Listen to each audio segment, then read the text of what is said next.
look beyond blame, to accept ambiguity, and to accept uncertainty, and always trust God for what we cannot see nor control.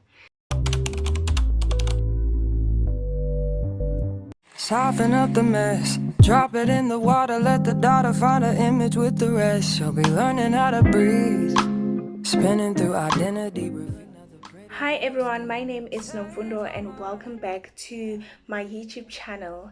I make faith-based content here and I post videos every Mondays and Thursdays.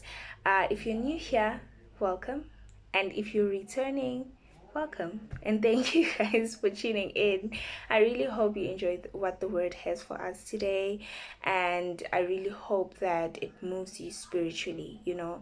Well, on today's video I will be sharing about restoration. A simple definition of restoration is the action of returning something to a former owner or place, a circumstance, condition, things like that. So we are not going to be focusing more on that. We are going to be focusing on what the word says about restoration.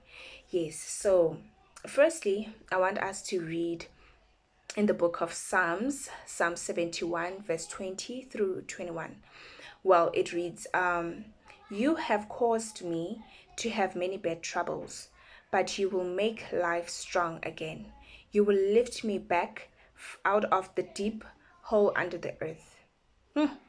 That's powerful. That's the restoration God is all about. God is all about this kind of restoration. And there are many other scriptures, guys, there are many other scriptures that touch on restorations, like First Peter 5 verse 10, like First Peter 5 verse 10, Zechariah 9 verse 12.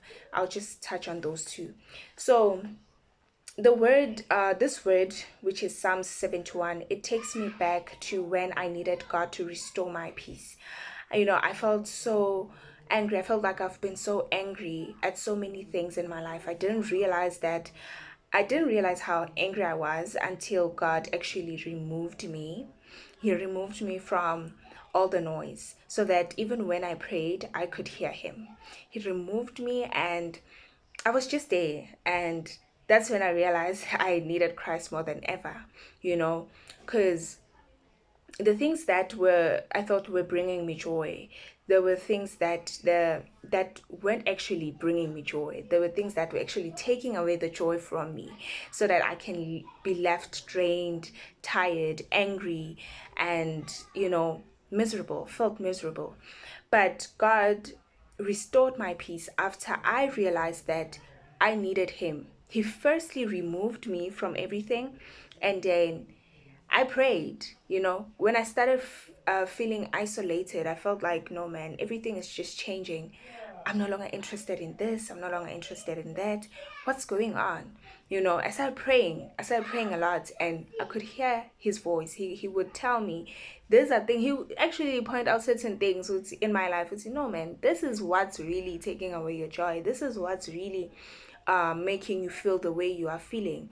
Then I knew that I needed to call on to him and ask him to restore my peace, to fill me up again, because I could feel that I was empty and only him, he was the one to fill me, And I prayed for peace. And also in praying, it wants you to always meditate. It wants you to always be consistent in prayer. Be consistent in reading the word. As the book says in Joshua 1 verse 8, do not let this book of the Lord depart from your mouth, but meditate on it day and night, so that you may be prosperous and successful. That's what I'll never forget that book. So it's those things. I had to meditate on the word to know what exactly God has for me. And there's a way that God would answer me, I would pray maybe like a week straight. I'll be praying. Have a specific time. I read the word, I make time for God, and I pray. And then there will be one time during the week He will answer me. Maybe I'll be praying for a specific thing to happen or specific miracle to happen in my life. He will answer me through the word. For some reason, I'll start thinking about, let's make an example, maybe Psalms 10, for example. I will start thinking about it probably for 2 days. If I'm ignoring it, it will happen consistently until I read the word. When I read it, it's an answer to the prayer that I've been praying. So today I really want us to touch more on Job, the story of Job. Who knows Job? I know Job. Do you know Job?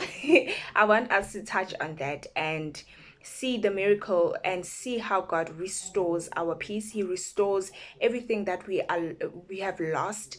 If maybe we have lost a loved one, he will restore your peace. He will bring back the joy in you. You will mourn, but he is closer to those who mourn. You understand? So He's in the midst of everything. He is there every hour, every minute, every second. You just need to call unto him and he will show up in your life. So I want us to dive in more and talk about the story of Job. Job is actually presented as a good man that God boasted about with Satan. But Satan was actually given a chance. I know why. He was given a chance to actually test how faithful Job would be and when he endured pain, grief, and loss. But Job's friends, they try to comfort him but actually fail miserably. The problem here is the problem of human suffering, and God's involvement in the pain of the world is always with us. Guys, like efforts to find the cause of suffering always leads to one putting blame onto something or some way, whether on self, whether on others, whether on God. But the book of Job actually asks us to look beyond blame, to accept ambiguity, and to accept uncertainty, and always trust God for what we cannot see nor control.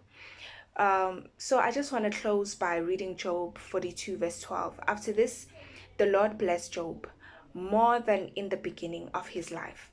All these animals belonged to Job: 14,000 sheep, 6,000 camels, 1,000 pairs of oxen, and 1,000 female donkeys. Imagine, guys, God restored more than what Job lost, and that's restoration. That's the restoration power of Christ.